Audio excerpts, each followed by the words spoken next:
Against him, just months after this WEF stooge erupted into power, Keir Starmer is facing a political reckoning.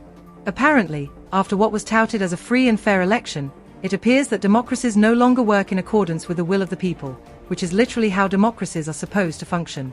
This unfolding saga has captivated millions, with some even claiming this could change the political landscape forever. Elon Musk has chimed in, Russell Brand is on the offensive, and the cracks in Starmer's facade are beginning to show. Remember when Keir Starmer was hailed as the savior of the Labour Party? Polished, poised, and promising a new era of leadership, he was supposed to bring vitality and strength back to an opposition that had lost its way. But those lofty promises now lie in tatters. Labour's knight in shining armour has turned out to be little more than a politician playing the same tired game, and it's clear the public is waking up to the realization. Starmer's approval ratings have plummeted, and it's not hard to see why. Take his handling of the migration crisis, for example. This has been a spectacular failure, leaving even his staunchest supporters scratching their heads. Since Starmer took the reins, over 20,000 migrants have entered the UK, and the public's patience is running dangerously thin. Taxpayers, already feeling the pinch from rising costs and stagnant wages, are furious. They see a government incapable of providing solutions, fumbling around while the system buckles under the strain.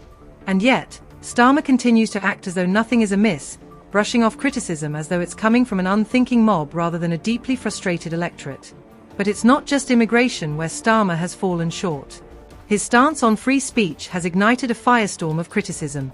When he issued a warning to Elon Musk over the content on X, formerly Twitter, it was seen by many as a thinly veiled attempt at censorship. In a time when people are desperate for leaders who respect open dialogue and robust debate, Starmer's actions have alienated those who value free expression. Critics argue that his approach reeks of authoritarianism, dressed up as concern for harmful content. For a politician who promised to stand for fundamental freedoms, this betrayal has hit hard. As public discontent grows, political analysts are sounding the alarm. Starmer's leadership style has been described as increasingly detached and out of touch with the everyday concerns of voters.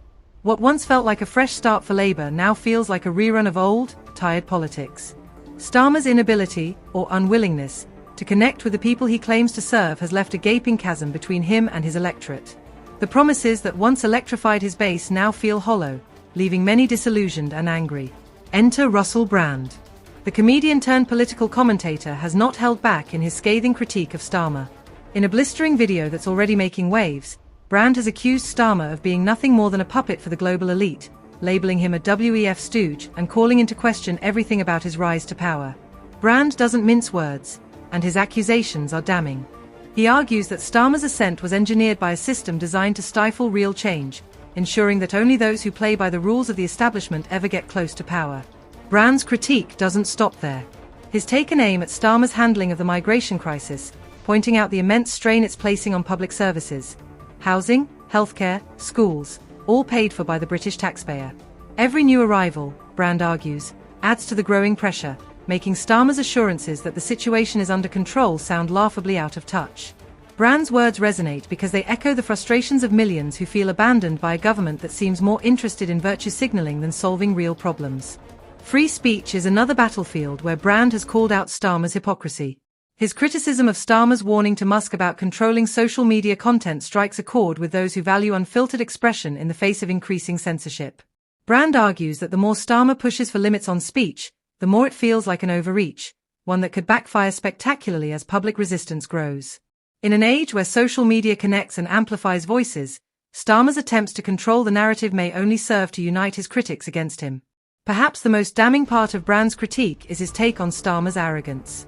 Pointing to the Labour leader's dismissal of a 2.9 million signature petition calling for his resignation, Brand accuses him of brushing off legitimate public outrage as though it were insignificant noise. This kind of hubris, Brand warns, is dangerous. It shows a leader who refuses to listen, even as the ground beneath him crumbles. The consequences of Brand's fiery commentary are already rippling through Westminster. Starmer's approval ratings, already in freefall, are unlikely to recover without a dramatic shift. Labour, once buoyed by the hope of a revitalised leadership, now faces a dire crossroads. Will they continue to stand by a leader who has alienated the public, or will they cut their losses and seek a new direction? This is more than just a political crisis, it's a cautionary tale. In the digital age, where public opinion can shift in an instant, Starmer's fall from grace is a stark reminder of the power of the people. Politicians who fail to deliver on their promises, who dismiss criticism, and who underestimate the will of the electorate do so at their peril. The question now is whether Labour can salvage its reputation before it's too late, or whether Starmer's leadership will be remembered as the moment the party lost its way for good.